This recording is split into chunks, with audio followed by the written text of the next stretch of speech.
What's going on, everybody? Hey, everyone. Hi. Hi.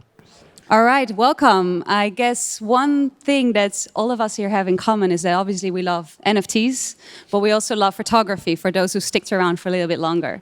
So thank you so much for coming. And today we're going to discuss whether this will be the year of photography. So my name is Madelon. I'm the founder of Bamboo Scenes. I'm lucky enough to be leading the panel today. Next to me, I have Laurent Chevalier, who is a Brooklyn-based photography artist. Then we have Akosua, a German Ghanaian artist based in Switzerland. And we have our new guest who has to introduce himself for me. Arfan, and I'm a pretty big photograph collector of NFTs right now. Awesome. Thank you for coming. So just to give you a little bit of a structure what we're going to do. So we're going to have a few questions that I'm going to ask to our panel members to discuss what we think of photography and what it can do. And also to start off, I guess it will be a little bit more interesting to first get a nice introduction by everyone. And of course, at the end, do find us if you have any questions. So maybe Laurent, you want to kick it off? Give us an introduction about yourself. Sure. So as Madelon mentioned, my name is Laurent. I'm a photographer based here in Brooklyn, so I didn't have to travel too far, which worked out for me. But my journey into NFT photography really came about because an individual who published a book of mine started a program that many of you may be aware of, Quantum. And through conversations with him, he said, look, this is something you really want to look into. Actually, shout out to him standing right here in front, Chris Graves. And he was the one who first sort of opened my eyes to what this could be. And I've been practicing photography for quite some time. My first introduction was really 2003. And I've worked primarily documentary, street. So it was really interesting to take something that I work in a very tactile way. I work with film photography and figure out a way to bring that to this digital space and find new avenues to connect and communicate and create even a new collector base. But that's the path that I took into NFT photography. And I know that Akosua has a very interesting path into it as well. Yeah, thank you. So you two know each other already, but you see each other for the first time in person, which sometimes can be nice as well. Akosua, you want to introduce yourself a bit to everyone? Sometimes it can be, sometimes it's not. That's true. No, thank you for introducing us and giving us a chance to say hi to everyone. My name is Akosua. I go by Ava Silvery online. Really nice to finally meet people and realize that everyone's real, more or less, in a way. I'm a German Ghanaian artist and photographer, currently based in Zurich, Switzerland, and I have had more or less a traditional trajectory in photographic arts with like a decade of exhibition experience and whatever, and entered the NFT space in March or May last year when there was not really an avenue for photography in this space, and Twin Flames hadn't sold out yet, so it was really a different moment in time. I've been knowing Laurent because I've been hosting Twitter Spaces with him and Matthew Morocco, who is speaking just after us, for almost half a year, and right now I'm a contributor to Assembly Curated. And I'm working currently on an NFT project about scientific communication regarding climate change and photographic art. And that was a short intro. Awesome. Thank you so much. Well done. Arfan, you want to do that as well? Yeah, sure. So my name's Arfan, and I started in the NFT space last year in January. And then out in November, there's a photographer called Tyler's Journey. And I saw one of his photos, and it brought so many memories back because it was where I actually started my first tech startup. It was this building, and I got emotionally attached to the image, and I just wanted it. I didn't look at the price. I just picked it up right away. And then since then, I became very, very bullish on NFT photography, and I probably collected around 60, 70 pieces already, and I'm pretty bullish right now. Awesome. That's very cool. So I think we're going to get a very interesting conversation. Maybe as a quick introduction as well, my name is Madelon. I am based in Hong Kong. 2017, I founded a company called Bamboo Scenes. What we do is we're a curator of local photography art. We've been working with Hong Kong-based photography artists who are showcasing their city through their eyes. Started off in 2017, so at that point we were very focusing on fine art photography prints. We've been selling the prints to over 50 countries around the world now, which is pretty awesome. But then recently, all of our artists also started to get more into NFT, and we ourselves as well started curating NFT art exhibitions, not only in the physical but also in metaverse. So we started to create different type of experiences and really opened our eyes into a very interesting evolution of photography. So that's a small introduction about myself. Currently, we're working on also helping more female artists to give them a voice, and especially photography artists. So that's something that personally I'm very interested in. So to kickstart our conversation, I think one of the things, and of course last year was a bit of a different year than where we are today, but the fine art photography market as it is, the NFT photography market nearly surpassed it.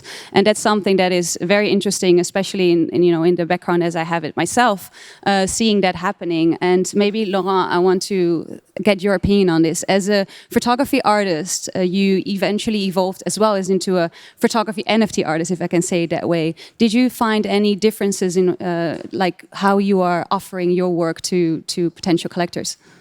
Yeah, I think what's interesting for me is, and if anybody's ever heard me speak about this before, I often kind of look for the principles that kind of connect between the different spaces, the sort of, in real world or traditional art market versus the now NFT and metaverse market.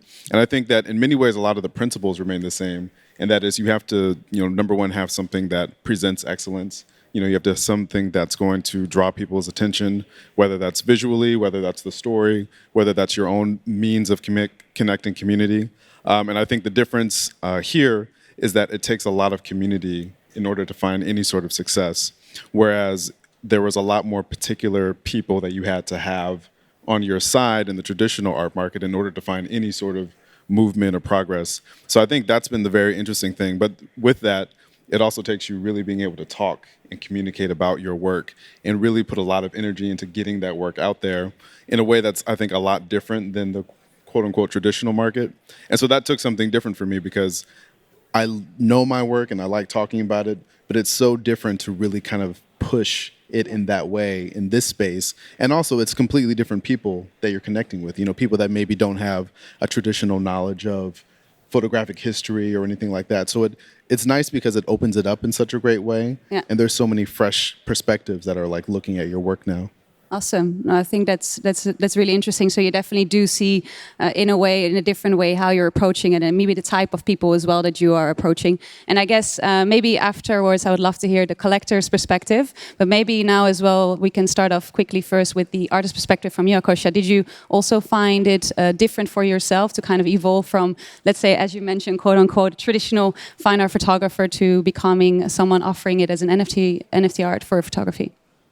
I mean, NFT, the non-fungible token, is like part of a technology and nothing else, in my opinion. And it's a matter of what we build from it and where we want to go. So I think I'm a little bit less seeing myself as transitioning into something completely new. And I'm still following my more or less traditional trajectory. I have exhibitions and grants and prizes and all these things. But I do invest a significant amount of time in, I guess, exploring in and contributing to the culture around NFTs, be it education or let me use the word community building, even though we're all sick of it. But we know what I mean by that.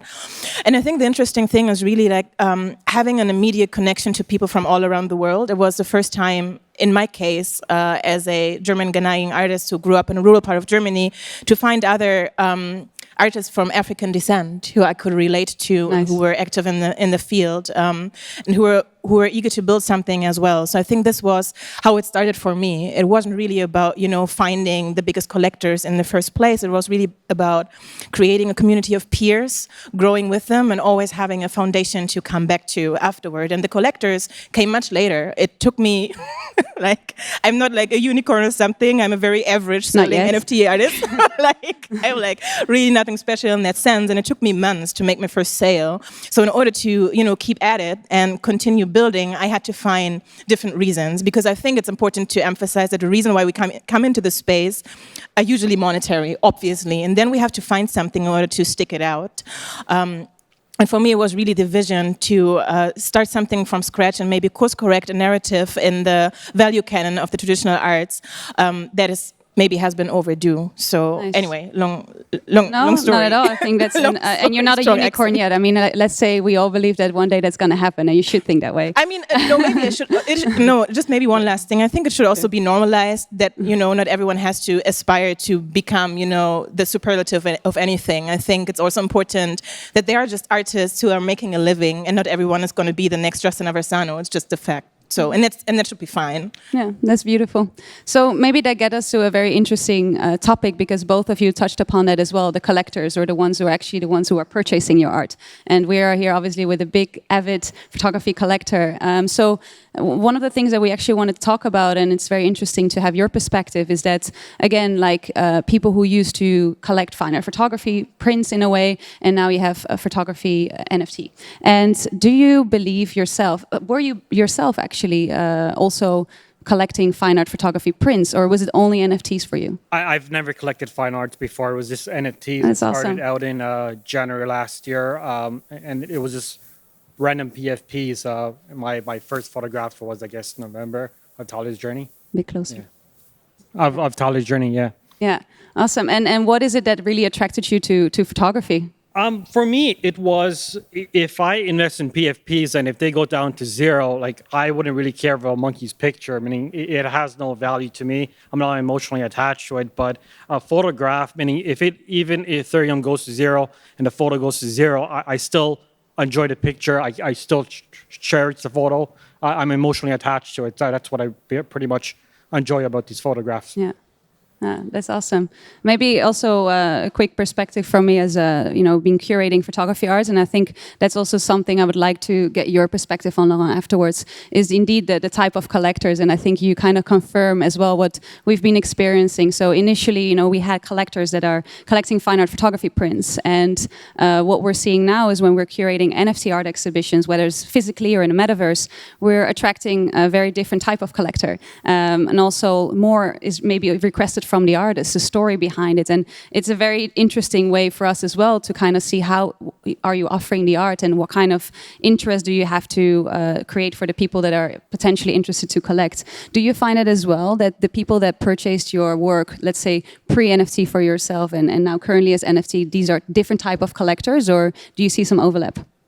Yeah, I think it's interesting because I think it just has opened up a door in many ways to both the type of person that you can, create work that connects with, and also the person who is moved by that work. Because I think the realization is, one, with photography, we're inundated with it constantly. We're surrounded by images. We take hundreds of images, on our phones. But when you realize that there's people who are using it to communicate story or convey emotion, or try and present a scene that is, presented with intention, you realize that there's things that you can connect to that. And I think the beauty of this space has been there's people that came into, the NFT space without really having a familiarity with photography or even perhaps, intentional sort of art collecting or anything like that.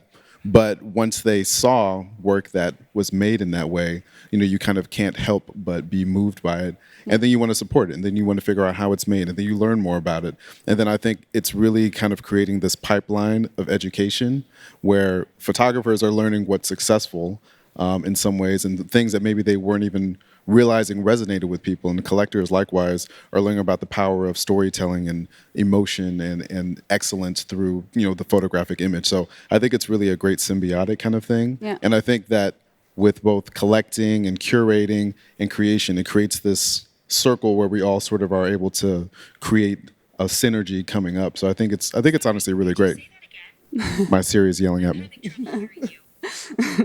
I guess that's my time. Yeah, no. I guess that's a really interesting part, and maybe something different. Then, Akosua, I'm gonna give this one to you. So one of the things that we found when we were working with photographers, and we were curating some exhibitions, and they would sell their work as NFTs. Then also we thought it could be interesting if we then, for the first buyers, we offer a physical fine art print. Interesting thing is that every time we did that, no one was interested. And so, Akosua, do you also have that same feeling? And maybe the question, do you see there is any future in physical fine art print, or do you think that's going to disappear?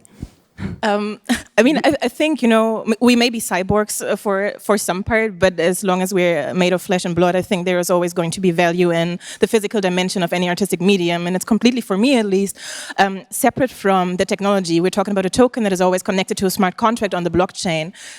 Full stop. at first, and the art comes next. So it's based on a technology that is inherently and natively digital. There is not a lot of motion about this. And so from that perspective, I really kind of separate these two worlds. But I have to say that I remember very well 1 year ago, in the beginning of it all, I was desperate to integrate my practice from the darkroom that I just keep enjoying and like offer something physical as well, because why not? And people just really didn't they just didn't care. They didn't want it. They didn't want to follow up, and it was a pain. It was expensive. It cost me a lot of time, and I'm never going to do it again.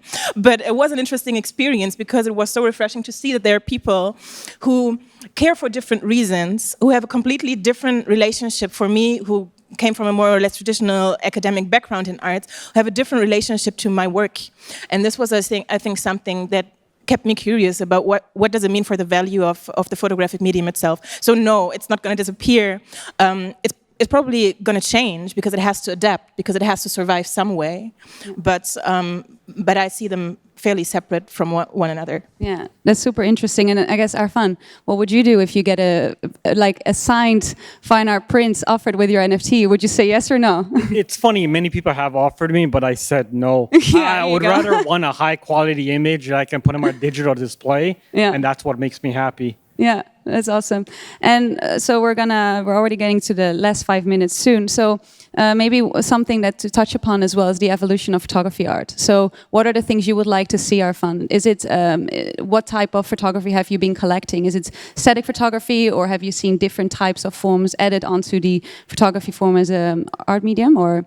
So right now I've been collecting mainly landscape photos, but something that really intrigues me is photography and charity combined together, meaning I've seen some people take photos of animals, but they have a portion of charity donated to like a cause that supports animals, and that kind of intrigues me because I'm basically doing good at the same time I'm collecting photos and I'm supporting a good cause. So lately in the past, I guess a month or so, I've been looking at photos that actually support causes. And what cause has your personal interest? Mental health. Beautiful. Yeah.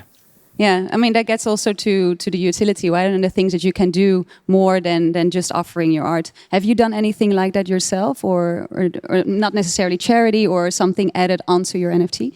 I haven't, and I think that one of the beauties of this space is there's so much technological capability that's possible, and so much information that can be conveyed. And so now I think what we're having is so many people came in because, of course, initially there was all this money and people were trying to figure out how to get into it and figure it out. And I think everybody had this kind of umbrella view of like, okay, NFTs in general. And then, once people started seeing photography take off, then people kind of were applying that same thought process to photography, like, okay, what's going to go up? What am I going to make money on, or what's going to sell?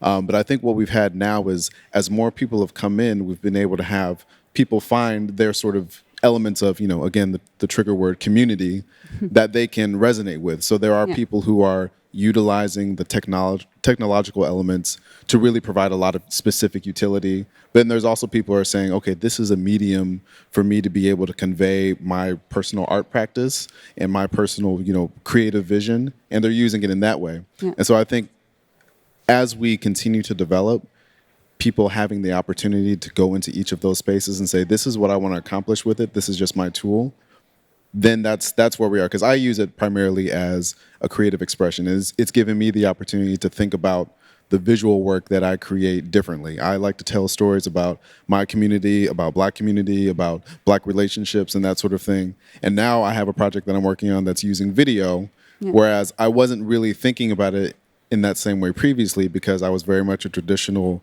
making the print, making a book kind of thing. So I think what's been great about this is there's pockets for everybody to accomplish. And as those pockets develop, you can find that overlap. So maybe there will be a point where I can include this utility element or charity element and have it tied to the root of the practice that I'm working on. I think that's what's probably one of the most beautiful things about this whole developing system that we're kind of operating in. Yeah, and almost increases the power of art and what it can do and what impact it can have, which obviously through visuals, as you mentioned. And I mean, you definitely have to check out Laurent's work. It's beautiful, and Akosua as well. I've both been seeing it.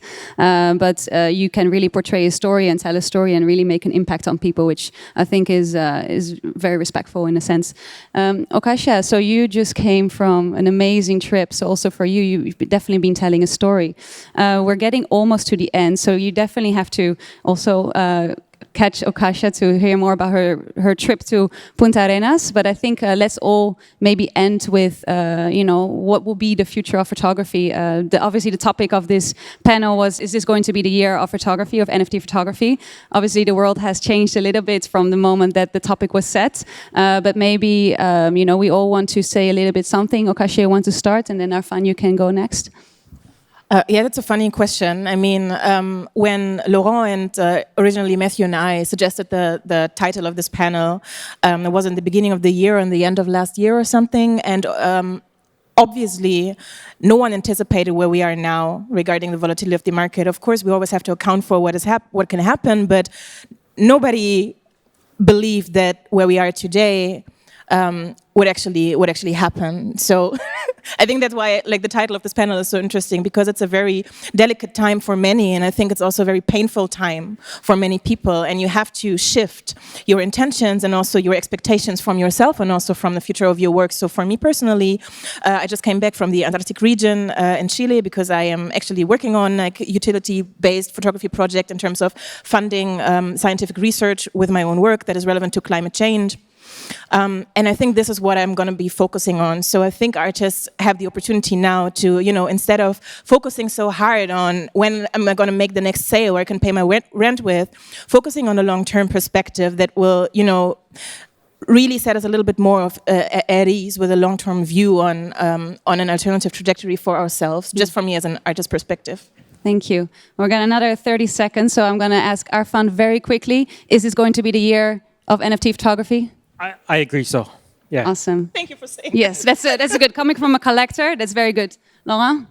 Yeah, I think it's all up and down, but like Akosua said, the intention is what's important. That's what will carry you through any sort of shifts or changes in focus. And even when they say it's the year of the whatever NFT, photography will still be here, and it will still be a tool for providing input and value in people's lives. I agree. And I think overall it really showed how photography can evolve and that it's only maybe the start of all of it. So if we all believe in the future of NFT, we also believe in the future of NFT photography. So Arfan, thank you so much for showing your collector's perspective, Akosua for your artist perspective, and Laurent as well. And if anyone obviously has any questions, you can find each one of us walking around here the next couple of days. So yeah, thank you so much for your time, guys. Thank you. Thanks for coming. Thanks. Thank you.